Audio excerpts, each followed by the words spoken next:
আসসালামু আলাইকুম। আজকে আমরা জীববিজ্ঞানের দ্বিতীয় অধ্যায় জীবকোষ ও টিস্যুর সিকিউ পার্টের ইম্পর্টেন্ট একটা টপিক নিয়ে আলোচনা করব, তা হচ্ছে মাইটোকন্ড্রিয়া।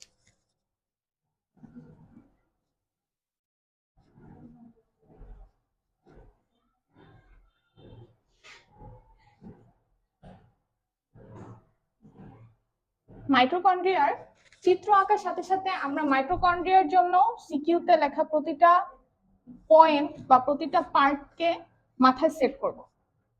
প্রথমে যদি মাইটোকন্ড্রিয়ার চিত্রটা আঁকি, ফার্স্টে মাথায় সেট করব মাইটোকন্ড্রিয়া দুই স্তর বিশিষ্ট। মাইটোকন্ড্রিয়া দুই স্তর বিশিষ্ট, এই যে একটা স্তর, এই যে আরেকটা স্তর। মাইটোকন্ড্রিয়ার দুইটা স্তর, দুই স্তর। মাইটোকন্ড্রিয়ার স্তরগুলো ভিতরের দিকে ভাঁজ হয়ে থাকে। এই যে ভিতরের দিকে আমরা মাইটোকন্ড্রিয়াকে ভাঁজ করব, এর জন্য আমরা ইজি ভাবে 10 থেকে 15টা এরকম 10 থেকে 12টা এরকম ছোট ছোট দাগ দিয়ে নিতে পারি, যেন আমাদের চিত্রটা আঁকা ইজি হয়। এমন না যে বইয়ের মতো বা চিত্রটা খুব সুন্দর করে আঁকতে হবে, যেন বোঝা যায় যে হ্যাঁ আমি মাইটোকন্ড্রিয়া আঁকছি।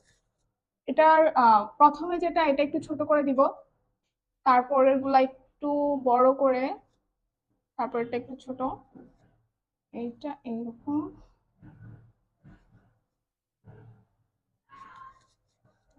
এটা হচ্ছে যে পরীক্ষার হলে বসে যেন এরকম না হয় যে আমার মাইটোকন্ড্রিয়া আঁকতেই বা প্লাস্টিড আঁকতেই আমার টাইম শেষ, যেন এরকম হয় যে হ্যাঁ আমি মার্কটাও পাইতেছি, বুঝাইতে পারতেছি যে মাইটোকন্ড্রিয়া আঁকছি এবং আমার টাইমটাও কম লাগছে।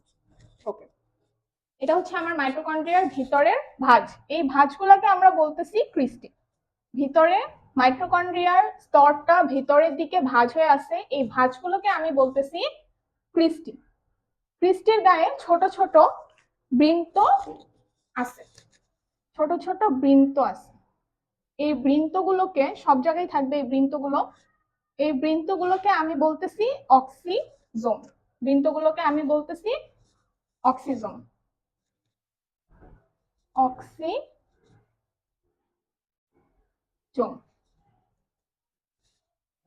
তাহলে প্রথমে আমরা কি বললাম, মাইটোকন্ড্রিয়া দুই স্তর বিশিষ্ট। মাইটোকন্ড্রিয়ার স্তরগুলো ভিতরের দিকে ভাঁজ হয়ে থাকে, এই ভাঁজকে আমরা বলবো ক্রিস্টি। ক্রিস্টির গায়ে ছোট ছোট বৃন্ত থাকে, এই বৃন্তগুলোকে বলবো আমরা অক্সিজোম। মাইটোকন্ড্রিয়ার ভিতরে থাকে ম্যাট্রিক্স। ম্যাট্রিক্স। অক্সিজমের জন্য আমরা আরেকটা কথা বলতে পারি, অক্সিজমের মধ্যে উৎসেচকগুলো সাজানো অবস্থায় থাকে। উৎসেচকগুলো অক্সিজমে সাজানো অবস্থায় থাকে। এরপর যদি মাইটোকন্ড্রিয়ার কাজ নিয়ে কথা বলি, মাইটোকন্ড্রিয়ার প্রধান কাজ হচ্ছে শোষণে সাহায্য করা। শোষণ কাজে সাহায্য। আমরা জানি কি শোষণের চারটা ধাপ, গ্লাইকোলাইসিস, অ্যাসিডাইলকো, ক্রেবস চক্র এবং ইলেকট্রন প্রবাহ তন্ত্র।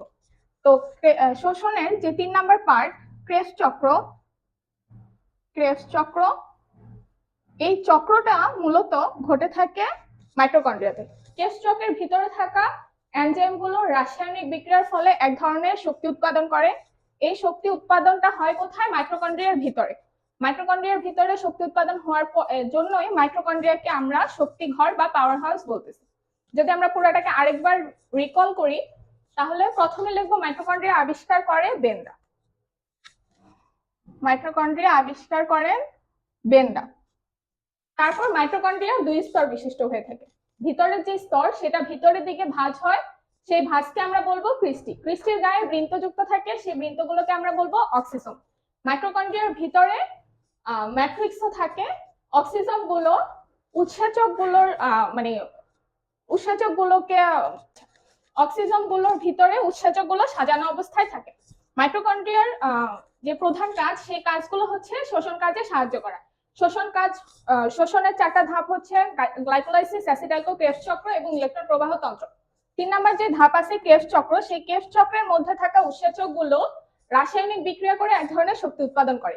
এই শক্তি উৎপাদনটা যেহেতু মাইটোকন্ড্রিয়ার ভিতরে ঘটে থাকে, এই শক্তি উৎপাদনের জন্য মাইটোকন্ড্রিয়াকে শক্তিঘর বা পাওয়ার হাউস বলা হয়। এই লাইনটা দিয়ে আমরা লাস্ট লাইনটা শেষ করতে পারি। এভাবে যদি আমরা চিত্র দিয়ে এইভাবে ডিটেলসটা লিখি, তাহলে হয়তো বা এখানে আর মার্কস কাটার কোনো কারণ নেই। তারপরে আমরা পরের দিন শুরু করব ক্লাস।